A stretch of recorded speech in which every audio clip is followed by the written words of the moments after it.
स्वागत है आपका। आपके साथ मैं हूं स्तेश नैन मोर। बुलेटिन की शुरुआत करेंगे बड़ी खबर के साथ। रंजीत हत्याकांड में थोड़ी देर में सजा का ऐलान होगा।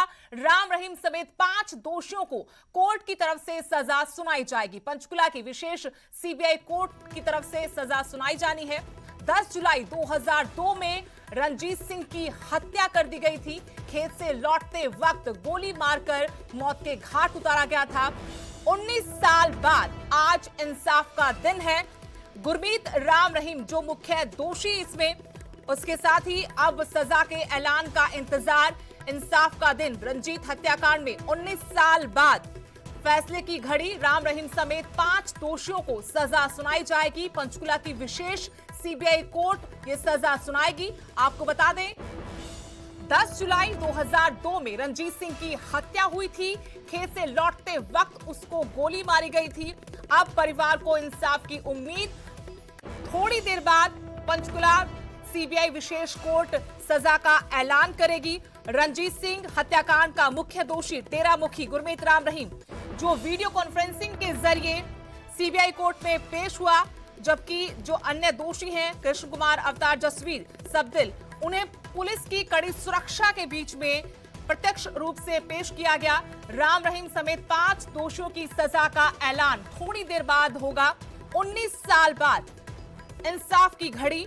मामले में 12 अक्टूबर को ही सीबीआई को सजा सुनानी थी, लेकिन दोषी डेरा मुखी राम रहीम की तरफ से हिंदी में 8 पेज की अर्जी जज को दी गई। सजा में रहम की अपील की गई।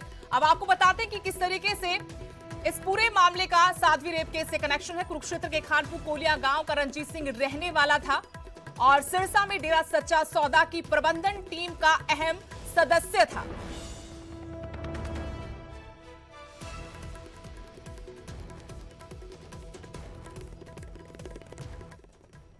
8 तारीख को दोषी करार दिया गया था सभी आरोपियों को पंचकुला विशेष सीबीआई कोर्ट की तरफ से। उसके बाद 12 अक्टूबर को ही सीबीआई कोर्ट की तरफ से दोषियों को सजा सुनानी थी, लेकिन उसी दिन राम रहीम जो मुख्य दोषी इस पूरे मामले का है, उसकी तरफ से कोर्ट में 8 पेज की अर्जी लिखकर सजा में रहम की अपील की गई। उसने अर्जी में अपनी बीमारियों और सामाजिक कामों का हवाला दिया। दलीलों को सुनने के बाद कोर्ट ने 18 अक्टूबर तक यानी आज तक के लिए अपना फैसला सुरक्षित रख लिया। और जानकारी अपडेट के साथ मेरे सहयोगी मनोज राठी जुड़ गए हैं। मनोज, क्या अपडेट है, क्या जानकारी, कब तक सजा का ऐलान हो सकता है? देखिए सुदेश, थोड़ी ही देर में सजा का ऐलान हो सकता है। जो दोनों वकील सीबीआई के और बचाव पक्ष के वकील पहुंच चुके हैं कोर्ट में, और हम कह सकते हैं कि आखिरी पड़ाव, सिर्फ आखिरी पड़ाव है, क्योंकि जो बचाव पक्ष की तरफ से जो दलीलें थी वो मुकम्मल हो चुकी हैं और हम कह सकते हैं कि कुछ ही देर बाद सजा का ऐलान जो है वो हो सकता है। आपको बता दें कि जिस तरह से आपने भी जानकारी दी कि 2002 10 जुलाई रंजीत सिंह का मर्डर हुआ था। 302 आर्म्स एक्ट 120 बी के तहत मामला दर्ज किया गया था, जिसमें कई जो चीजें उसके बाद जांच की गई, उसके बाद सीबीआई के पास मामला गया। उसके बाद जब पता चला कि गुरमीत राम रहीम इसमें मुख्य आरोपी है, उसके समेत जो 6 लोग थे, हालांकि एक की मौत हो चुकी थी, बाकी जो लोग हैं उसके साथ जो 2 शार्प शूटर वो भी मौजूद थे, उनको भी आज पेश किया गया है। और उन सभी की जो वकील थे, उन्होंने बचाव पक्ष ने अपनी अपनी दलीलें रखी, वो सारी मुकम्मल हो चुकी हैं। अब सिर्फ आखिरी पड़ाव है और आखिरी पड़ाव में हम कह सकते हैं कि सजा का ऐलान जल्द से जल्द हो सकता है। करीब तो हम कह सकते हैं कि 3 बजे के बाद कभी भी सजा का ऐलान हो सकता है, लेकिन कई चीजें इसमें रखी गई थी। जिस तरह से 8 पेजेस का जो राम रहीम ने अपने वकील के जरिए 12 तारीख को जो लेटर दिया था, जिसमें अपनी चैरिटी द्वारा जो काम कराए गए, जिसमें गरीबों को खाना खिलाना, दवाइयां देने, वो चीजें रहम की बात की गई थी कि रहम उसको दिया जाए, कम से कम सजा दी जाए। लेकिन दूसरे पासे अगर हम बात करें, दूसरी साइड अगर हम बात करें, तो सीबीआई के वकीलों की तरह साफ तौर पर कहा गया था कि कैपिटल पनिशमेंट जो है दी जाए। कैपिटल पनिशमेंट का मतलब क्या होता है सुदेश, कि सख्त से सख्त सजा जो है वो दी जाए। तीसरा दौर है ये, गुरमीत राम रहीम का तीसरा दौर है। 2 में पहले ही सजा वो काट रहा है, चाहे वो साध्वी जोशन हो, चाहे वो मनोज, आपसे जानना चाहते हैं कि जिन धाराओं के तहत राम रहीम और बाकियों को दोषी करार दिया गया, अब साथ में आपने कहा कि 8 पन्नों का हलफनामा दिया था, रहम की भीख मांगी थी गुरमीत राम रहीम की तरफ से, अगर उनको भी ध्यान में रखते हुए सजा का ऐलान हो तो कम से कम क्या सजा हो सकती है?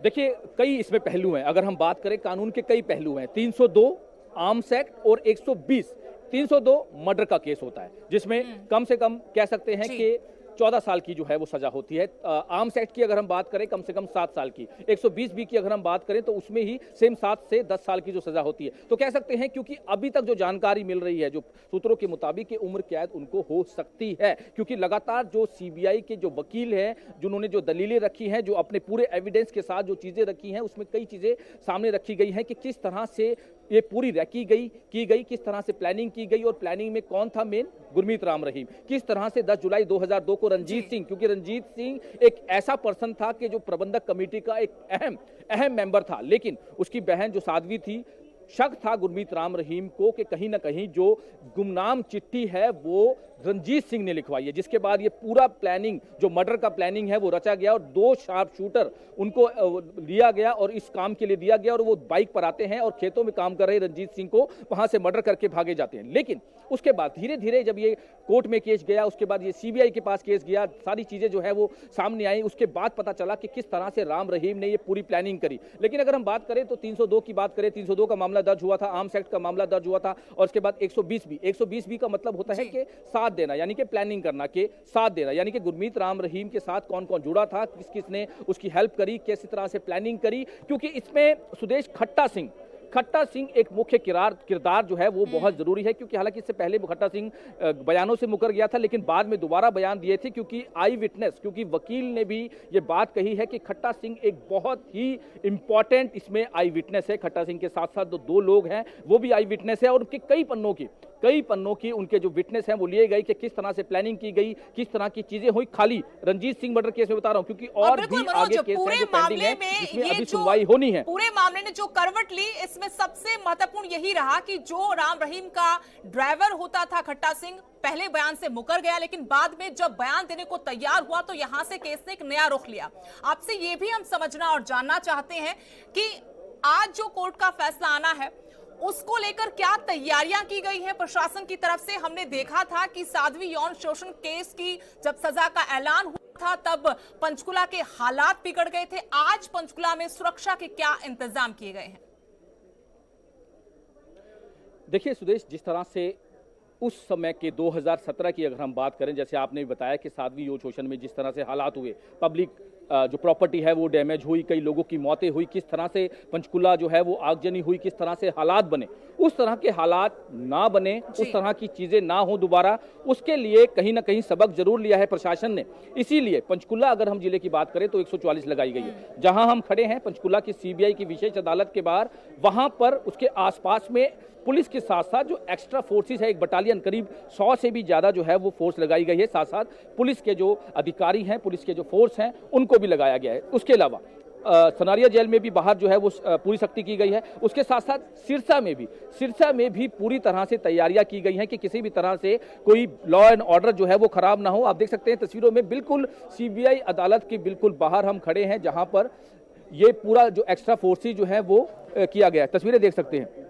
लगातार कोशिश की जा रही है कि हम ग्राउंड जीरो पे दिखाएं आपको कि किस तरह की, क्योंकि ये सजा के ऐलान से पहले की तस्वीरें हैं, सजा के ऐलान की पहले की तस्वीरें हैं, जहां पर थोड़ी ही देर में सजा का ऐलान जो है वो रहा जाएगा। जैसे आपने सवाल पूछा सुदेश के किस तरह से इंतजाम किए गए हैं, इस बार प्रशासन और सरकार कोई भी लापरवाही नहीं बरतना चाहती, क्योंकि जो 2017 में हुआ, जो चीजें 2017 में हुई, उसको लेकर कोई भी लापरवाही ना हो, उसको लेकर लॉ एंड ऑर्डर को बिल्कुल मेंटेन किया हुआ है। जो ऑफिसर्स हैं उनसे हमारी बातचीत हुई लगातार, उनका कहना है कि 144 जो है वो लगा दी गई है। पंचकुला कोर्ट परिसर में खासकर जो है वो इंतजाम किए गए हैं। कोर्ट परिसर जो है उसको पूरे आसपास का पूरा एरिया सील किया गया है, नाके लगाए गए हैं। कोई भी आउटसाइडर या किसी पर भी अगर संदेह होता है तो उसको पूछ के आइडेंटिफिकेशन जो है वो की जा रही है। किसी भी तरह से कोई गलत आंसर यहाँ पर आके कोई गलत चीज की या किसी भी वारदात को अंजाम ना दे, उसका भी ध्यान रखा गया है कि 19 साल का इंतजार जो पीड़ित परिवार है वो कर रहा था। कुछ देर पहले ही न्यूज़ 18 पर अंशु छत्रपति जो है उनकी तरफ से कहा गया कि किस दौर से एक पीड़ित परिवार गुजरता है, इतना लंबा वक्त लग जाता है, फास्ट ट्रैक कोर्ट होनी चाहिए इस तरह के मामलों के लिए। जब आदमी इतना ज्यादा प्रभावशाली है और उस पर आरोप हो तो इन मामलों में खासकर ध्यान देना चाहिए। इस मामले में भी गुरमीत राम रहीम मुख्य दोषी और 19 साल का इंतजार, अभी भी इंतजार ही कहेंगे क्योंकि अभी फैसला आया नहीं है।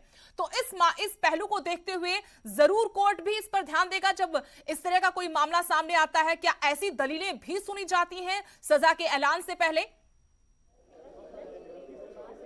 देखिए सुदेश, जिस तरह से अंशुल और उसका परिवार, लगातार उनसे बातचीत हुई, एक दर्द जो है वो छलकता है क्योंकि वो विक्टिम हैं, वो पीड़ित परिवार से हैं। उनके पिता की जिस तरह से उनका मर्डर किया गया, जिस तरह से काफी सालों बाद, उनको काफी साल लग चुके जब उनको न्याय मिला, उसके बाद आज भी वो ये कहते नजर आ रहे हैं। और उनका बिल्कुल तर्क ये सही है कि जो प्रभावशाली लोग होते हैं वो कहीं ना कहीं दबाने की कोशिश करते हैं, इसीलिए उनके लिए फास्ट ट्रैक जो है वो बहुत जरूरी है। फास्ट ट्रैक होने चाहिए क्योंकि रंजीत सिंह की फैमिली, जब वो उनके बच्चे छोटे छोटे थे, जब उनका मर्डर कर दिया गया था और उन्होंने बहुत लंबी लड़ाई लड़ी, 2002 से लेकर 2021 बहुत लंबा समय होता है सुदेश, जिसमें कई चीजें जो है वो आई, कई थ्रेटनिंग बहुत आई, कई धमकियां जो है वो उनको आई। उनके बेटे ने किस तरह से हाईकोर्ट का रुख किया, उसके बाद सीबीआई के वकील जो है वो, कई इस तरह से चीजें सामने आई जिसको लेकर लगातार उनका भी पीड़ित परिवार जो है वो भी ये कहता नजर आया कि फास्ट ट्रैक जो है वो होना चाहिए, जल्द से जल्द निपटारे होने चाहिए क्योंकि प्रभावशाली जो लोग होते हैं, क्योंकि गुरमीत राम रहीम की अगर हम बात करें तो गुरमीत राम रहीम एक प्रभावशाली था। किस तरह से इसका दबदबा था, किस तरह से लोग इससे डरते थे, किस तरह से इसने लोगों को बेवकूफ बना रखा था, कई ऐसी चीजें थी, कई ऐसे जो पावर थी जो इसके साथ में होती थी।